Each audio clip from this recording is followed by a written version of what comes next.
வணக்கம். இலங்கை செய்திகளுக்காக நான் ஹரிணி. முதலில் தலைப்புச் செய்திகள். தபால் திணைக்களத்தின் நீண்டகால பிரச்சினைகளுக்கு அதிகாரிகள் தீர்வு காண தவறியதால் அனைத்து தபால் தொழிற்சங்கங்களும் ஒன்றிணைந்து வேலைநிறுத்தத்தில் ஈடுபட தீர்மானித்துள்ளதாக அறிவிப்பு. இலங்கை இந்திய மீனவர்களின் பிரச்சினைகளுக்கு நிரந்தர தீர்வை வலியுறுத்தி தமிழகத்தில் பாரிய போராட்டம் முன்னெடுக்கப் போவதாக விஜயின் தமிழக வெற்றி கழகம் அறிவிப்பு. உள்ளூராட்சி தேர்தலில் அனுராலை வீசாது என உறுதி கூறிய எம்.ஏ. சுமந்திரன். இனி விரிவான செய்திகள். தபால் திணைக்களத்தின் நீண்டகால பிரச்சினைகளுக்கு அதிகாரிகள் தீர்வு காண தவறியதை அடுத்து அனைத்து தபால் தொழிற்சங்கங்களும் ஒன்றிணைந்து வேலைநிறுத்தத்தில் ஈடுபட தீர்மானித்துள்ளனர். இந்த தகவலை தபால் மற்றும் தொலைத்தொடர்பு தொழிற்சங்கத்தின் செயலாளர் மஞ்சுளா ஜெயசுந்தர் தெரிவித்தார். பதவியில் ஆட்சேர்ப்பு, நியமனம், பதவி உயர்வு, சம்பள உயர்வு உள்ளிட்ட பல்வேறு பிரச்சினைகளை முன்னிறுத்தி எதிர்வரும் 18ஆம் திகதி பணிப்புறக்கணிப்பில் ஈடுபட உள்ளனர். இந்த விடயம் தொடர்பில் தபால்மா அதிபருடன் கலந்துரையாடியதாகவும் அங்கிருந்து எந்த ஒரு சாதகமான முடிவையும் எடுக்க தவறியதாகவும் அவர் மேலும் தெரிவித்தார். இலங்கை சினிமாவின் ராணி என்று அழைக்கப்படும் நடிகை மாலினி பொன்சேகா கடுமையாக நோய்வாய்ப்பட்டு தீவிர சிகிச்சை பிரிவில் அனுமதிக்கப்பட்டுள்ளதாக வெளியான செய்தி பொய்யானது என அவரது உறவினர்கள் தெரிவித்துள்ளனர். எனினும் தற்போது சுகையினம் காரணமாக கொழும்பில் உள்ள தனியார் வைத்தியசாலையில் சிகிச்சை பெற்று வருகின்றார். நீண்ட காலமாக புற்றுநோயால் அவதிப்பட்டு வந்த அவர் தற்போது ஏற்பட்டுள்ள வேறு உடல்நிலை காரணமாக வைத்தியசாலையில் சிகிச்சை பெற்று வருவதாக தெரிவிக்கப்படுகிறது. அவர் தற்போது குணமடைந்து வருவதாக குடும்ப உறுப்பினர்கள் மேலும் தெரிவித்தனர். இலங்கை இந்திய மீனவர்களின் பிரச்சினைக்கு நிரந்தர தீர்வை வலியுறுத்தி தமிழகத்தில் பாரிய போராட்டம் ஒன்றை முன்னெடுக்கப் போவதாக விஜயின் கட்சியான தமிழக வெற்றி கழகம் அறிவித்துள்ளது. இந்த போராட்டத்தில் தளபதி விஜயும் கலந்து கொள்ள உள்ளதாக இந்திய ஊடகங்கள் செய்தி வெளியிட்டுள்ளன. அடுத்த வாரம் இந்த போராட்டம் இடம்பெற உள்ளதாக தெரிவிக்கப்பட்டுள்ளதுடன் இதற்கான அனுமதியை தமிழக வெற்றி கழகம் போலீசாரிடம் முன்வைத்துள்ளது. தமிழக வெற்றி கழகத்தின் கடலூரில் மாவட்ட நிர்வாகிகள் இந்த போராட்டத்தினை ஏற்பாடு செய்துள்ளமை குறிப்பிடத்தக்கது. உள்ளூராட்சி தேர்தலில் அனுராலை வீசாது என தமிழரசு கட்சியின் பொதுச் செயலாளர் ஜனாதிபதி சட்டத்தரணி எம்.ஏ. சுமந்திரன் திட்டவட்டமாக தெரிவித்துள்ளார். இலங்கை தமிழரசு கட்சியின் யாழ்ப்பாண தொகுதி கிளையின் கூட்டம் யாழ்ப்பாணத்தில் உள்ள கட்சி தலைமை செயலகத்தில் இடம்பெற்றது. இந்த கூட்டத்தில் கலந்து கொண்டு கருத்து தெரிவிக்கும் போதே அவர் இதனை தெரிவித்தார். இது தொடர்பில் அவர் மேலும் தெரிவிக்கையில், கொழும்பில் தமிழரசு கட்சி போட்டியிடவில்லை என எடுக்கப்பட்ட தீர்மானத்திற்கும் அனுராலைக்கும் எந்த ஒரு சம்பந்தமும் கிடையாது. அத்துடன் எதற்காக அதை இரண்டையும் இணைத்து அனைவரும் கேள்வி கேட்கின்றீர்கள் என்பது எனக்கு தெரியவில்லை. மக்களுக்கு நாங்கள் நினைவூட்டுகின்றோம். இது ஊர் தேர்தல்.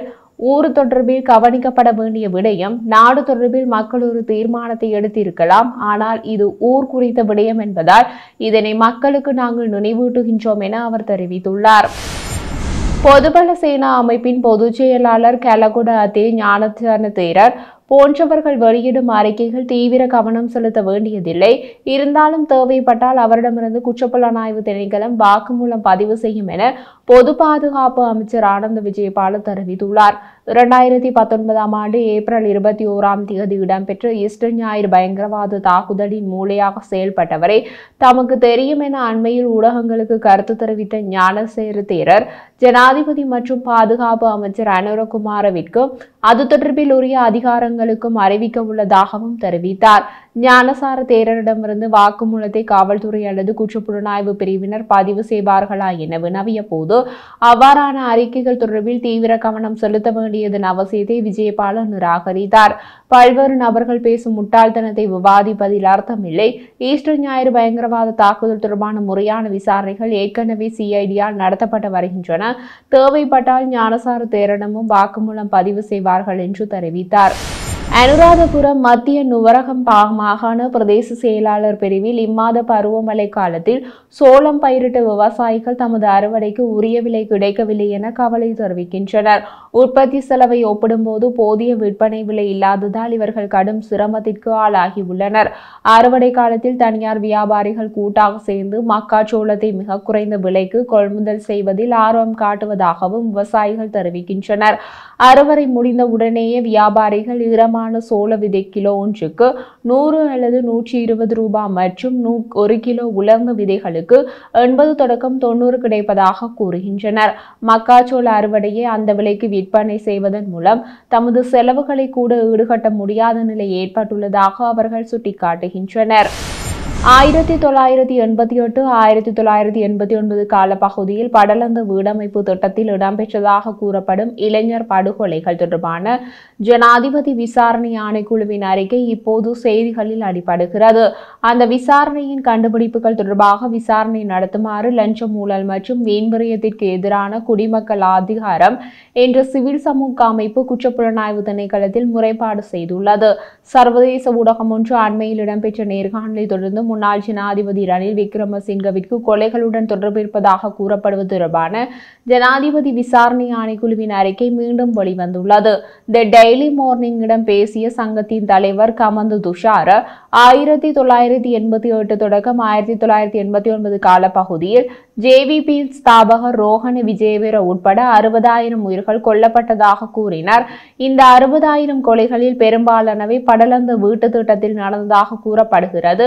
அப்போது கேபினட் அமைச்சராக இருந்த ரணில் விக்ரமசிங்கவின் பெயர் இந்த கொலைகள் தொடர்பாக அறிக்கையில் தெளிவாக குறிப்பிடப்பட்டுள்ளது. சந்திரிகா பண்டாரநாயக்க குமாரதுங்க மற்றும் மஹிந்த ராஜபக்ஷ உட்பட முன்னாள் ஜனாதிபதிகள் ஆட்சிக்கு வருவதற்கு 1988 தொடக்கம் 1989 சோகத்தை பயன்படுத்தினர். ஆனால் கொலைகளுக்கு காரணமானவர்களை கண்டிக்க அவர்கள் யாரும் கவலைப்படவில்லை என்று அவர் குற்றம் சாட்டினார். குமாரதுங்க இந்த அறிக்கையை தயாரித்த ஜனாதிபதி விசாரணை ஆணைக்குழுவை நியமித்தார். எவ்வாறாயினும் அவர் அதை நாடாளுமன்றத்தில் சமர்ப்பிக்கவோ அல்லது பொறுப்பானவர்களுக்கு எதிராக பரிந்துரைக்கப்பட்ட நடவடிக்கையை ஆரம்பிக்கவோ நடவடிக்கை எடுக்கவில்லை.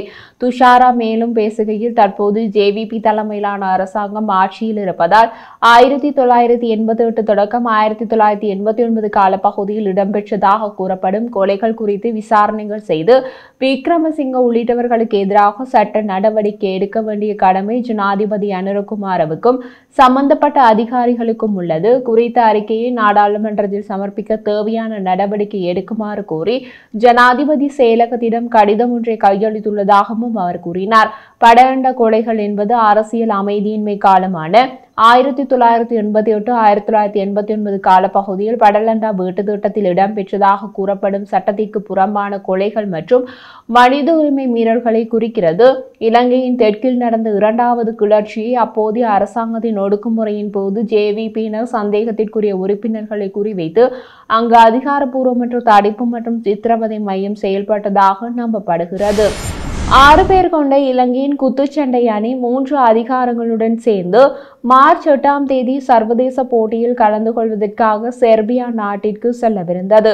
இருப்பினும் இலங்கை குத்துச்சண்டை சங்கம் BASL தேவையான அனுமதிகள் பெறுவதற்கு விரிவான முயற்சிகளை மேற்கொண்ட போதிலும் முழு இறுதியில் அவர்கள் திட்டமிட்ட விமானத்தில் ஏற முடியாமல் திங்கட்கிழமை வீடு திரும்ப வேண்டியிருந்தது.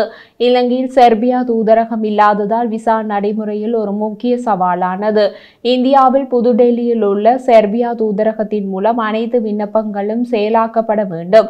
இது ஒரு குறிப்பிடத்தக்க தடையை ஏற்படுத்தியது. விசாக்களை பெறுவதற்காக BASL கிட்டத்தட்ட 1 மாதமாக வேலை செய்ததாக ஒரு அதிகாரி கூறினார். ஆனால் நிதி சுமை விஷயங்களை மேலும் சிக்கலாக்கியது.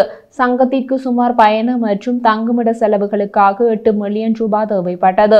விளையாட்டு அமைச்சகம் மற்றும் பல நிறுவனங்களுக்கு கோரிய போதிலும் எந்த நிதி உதவியும் வழங்கப்படவில்லை. இந்த போட்டியில் 6 இலங்கை வீராங்கனை பங்கு பெற்றுவதை உறுதி செய்த நாங்கள் பெரும் முயற்சி எடுத்தோம். பல நிறுவனங்களிடமிருந்து நிதி உதவி கோரிய போதிலும் நாங்கள் எந்த ஆதாரத்தையும் பெறவில்லை என்று BASL-இன் அதிகாரி ஒருவர் தெரிவித்தார்.